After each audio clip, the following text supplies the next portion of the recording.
അച്ചായോ? ഓ അച്ചായോ? പിന്നെ ഈ ഹെൽത്ത് സെന്ററിലെ പുതിയ ഡോക്ടർ വന്നു. ഞാൻ കണ്ണൊന്ന് കാണിക്കട്ടെ. നീ കണ്ണ് കാണിച്ചുകൊണ്ടൊന്നും പ്രയോജനമില്ല. അങ്ങനെ കല്യാണം കഴിച്ച് 2 മക്കളും എപ്പോ ഈ ഒരു വിചാരമേ ഉള്ളൂ.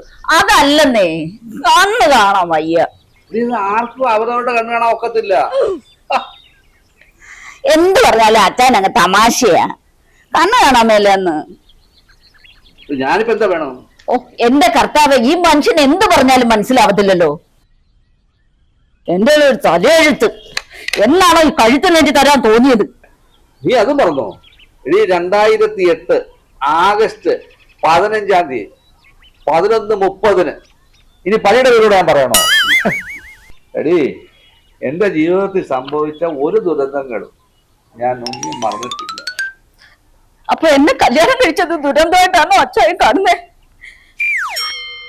ഓ, ഞാൻ പറഞ്ഞു നിനക്ക് വിഷമമായോ? സാരമില്ല.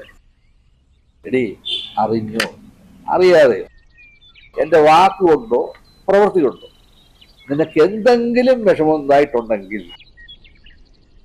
അയ്യോ, ഞാൻ എന്റെ സങ്കടം കൊണ്ട് പറഞ്ഞതാ അച്ചായ. അച്ചായൻ എന്ത് പറഞ്ഞാലും എനിക്ക് ഒരു വിഷമവും. അഥവാ നിനക്ക് എന്തെങ്കിലും വിഷമം ഉണ്ടെങ്കിൽ അത് നിന്റെ കയ്യിരിപ്പ് കൊണ്ട് തന്നെ സംഭവിക്കാൻ. ശരിയാ, ജാതകദോഷം തന്നെയാ. മിക്ക വാരഫലത്തിലും ഞാൻ വായിച്ചിട്ടുണ്ട്. ഒരു വിട്ടുമാറാത്ത ദുരന്തം എന്റെ കൂടെ കൂടും. ശരിയാടി, ഞാൻ നിനക്ക് അല്ലേലും ഒരു ദുരന്തവാ. നമ്മൾ തമ്മിൽ വെറുതെ എന്തിനാ വഴക്ക്? അത് പോട്ടെ, നീ അമ്മച്ചിയെ കുളിപ്പിച്ചാൽ. ഞാൻ എന്റെ ജോലി കൃത്യമായിട്ട് ചെയ്യുന്നുണ്ട്. 30 ദിവസം അമ്മച്ചിയെ കുളിപ്പിച്ച് വൃത്തിയാക്കി എല്ലാ കാര്യങ്ങളും നോക്കിയാലും ഒരു നല്ല വാക്ക് നിങ്ങളുടെ അമ്മയുടെ വായിന്ന് വീഴത്തില്ല. ഈ 90-ാം വയസ്സിൽ എന്റെ അമ്മ എന്നാ നല്ല വർത്താനം പറയാനാ? അവരെ മോളെ ആണ്ടിലും ആ ഓണിക്കും എല്ലാം വന്ന് കുളിപ്പിക്കുമല്ലേ. ഈ വരുന്നവരടുത്ത് പോകുന്നവരടുത്തും എല്ലാം അവര് പറയുമല്ലേ, എന്റെ മോള് കുളിപ്പിച്ച്, എന്റെ മോള് ഭക്ഷണം തന്ന്.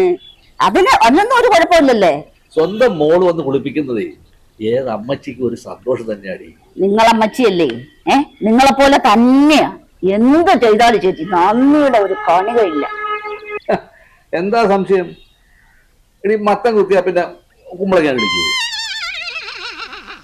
ഓ, ഈ മനുഷ്യനോട് സംസാരിച്ച എന്നെ പറഞ്ഞാ മതിയല്ലേ. അയ്യോ, ദോ അച്ഛൻ വരുന്നു. കൂട്ടപ്രാർത്ഥന ഉള്ള കാര്യം മറന്ന മനുഷ്യ.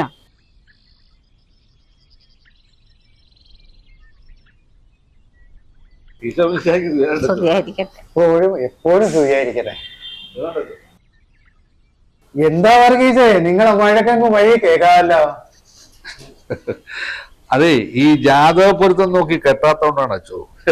അച്ഛനെ പള്ളിയിൽ ഈ മനസ്സമ്മം ചോദിക്കുമ്പോഴേ ഈ ജാതക പൊരുത്തം നോക്കിയിട്ടുണ്ടോ എന്ന് ചോദിക്കുന്നത് നല്ലതാണ്. എടാ വർഗീസേ, കർത്താവ് പറഞ്ഞിട്ടുള്ള 10 കൽപ്പനകൾ അനുസരിച്ച് ജീവിച്ചാലേ ഒരു ജാതകപ്പൊരുത്തവും നോക്കേണ്ട കാര്യമില്ല. എത്ര കൽപ്പനകൾ അനുസരിച്ചാലും ഇങ്ങേര് നന്നാവത്തില്ല അച്ചോ. സാത്താന്റെ മനസ്സാ. ഒരു ചിരിച്ച മുഖം പോലും ഇല്ല അച്ചോ. എടാ വർഗീസേ, ഭാര്യയുടെ മുഖത്ത് നോക്കി ഒന്ന് പുഞ്ചിരിക്കുന്നതേ വളരെ നല്ലതാണെന്നേ കർത്താവ് പറഞ്ഞിട്ടുണ്ട്. ആരുടെ ഭാര്യയാണെന്നേ കർത്താവ് പറയാത്തതേ മനഃപൂർവ്വമാണ് അച്ചോ. ധിക്കാരി, സ്വന്തം ഭാര്യയുടെ മുഖത്ത് നോക്കി ചിരിക്കുന്ന കാര്യമാണ് കർത്താവ് പറഞ്ഞിട്ടുള്ളത്. അല്ലാതെ വല്ലവന്റെയും ഭാര്യയുടെ മുഖത്ത് നോക്കി ചിരിക്കാനല്ല പറഞ്ഞത്. ഇങ്ങന്റെ സ്വഭാവം ശരിയല്ല അച്ചോ. എനിക്ക് എത്ര നല്ല കല്യാണാലോചന വന്നയാണെന്ന് അറിയാവോ. ഇയാളെ മാത്രമേ കല്യാണം കഴിക്കൂ എന്ന് പറഞ്ഞു നിന്നിട്ട് എനിക്ക് വട്ടല്ലി വെച്ച്.